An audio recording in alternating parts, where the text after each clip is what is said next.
नमस्कार दोस्तों, मेरे चैनल में आपका स्वागत है। आज की कहानी है अंगूरों का टोकरी।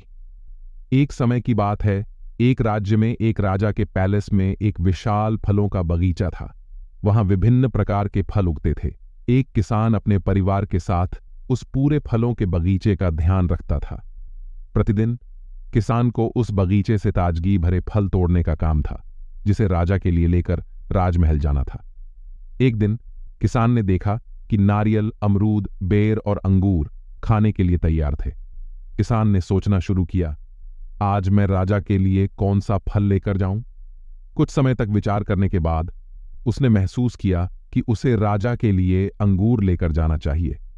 इसीलिए उसने अंगूरों से भरा बास्केट लिया और राजा को देने के लिए रास्ते में निकल गया।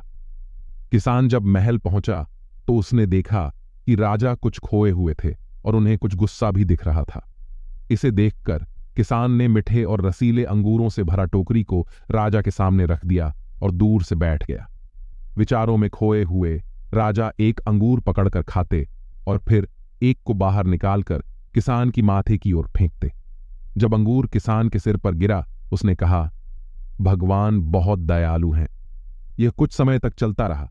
राजा एक अंगूर खाते और दूसरा किसान की माथे की ओर निशाना लगाते रहते, और हर बार जब अंगूर किसान को लगता, वह कहता, भगवान बहुत दयालु हैं। कुछ समय बाद राजा को यह एहसास हुआ कि उसके कर रहे कार्य का क्या परिणाम हो रहा है और किसान का क्या उत्तर था। राजा को खेद हुआ कि उसने किसान को अंगूरों से मारा और बोला, मैं बार बार तुझे अंगूरों से मारता रहा और फिर भी तू ये कह रहा था, भगवान बहुत दयालु है। क्यों? किसान ने शिष्ट रूप से कहा, आपकी महारानी नारियल, अमरूद और बेर भी तो आपके लिए सेवित करने के लिए तैयार थे, लेकिन फिर मैंने सोचा कि आज आपके लिए क्यों ना अंगूर लेकर जाऊं। मैं गुआवा या बेर या नारियल तो खरीद सकता था, लेकिन मैंने अंगूर लिया। अगर मैंने आपके सामने अंगूरों की जगह कोकोनट या बेर या बड़े गुआवे रख दिए होते तो अंगूरों की जगह क्या होती?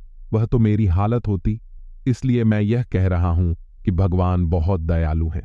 सीख: भगवान हमारी बहुत सी समस्याएं बहुत हल्की बनाते हैं और हमें बचा लेते हैं, फिर भी हम उनकी दया को समझते नहीं हैं, और जब हमें समस्या का सामना करना पड़ता है, सकारात्मकता से सोचने की बजाय हम अपनी समस्याओं के लिए भगवान को दोष देना शुरू कर देते हैं। मुझे आशा है कि दोस्तों, आपको यह कहानी पसंद आई होगी।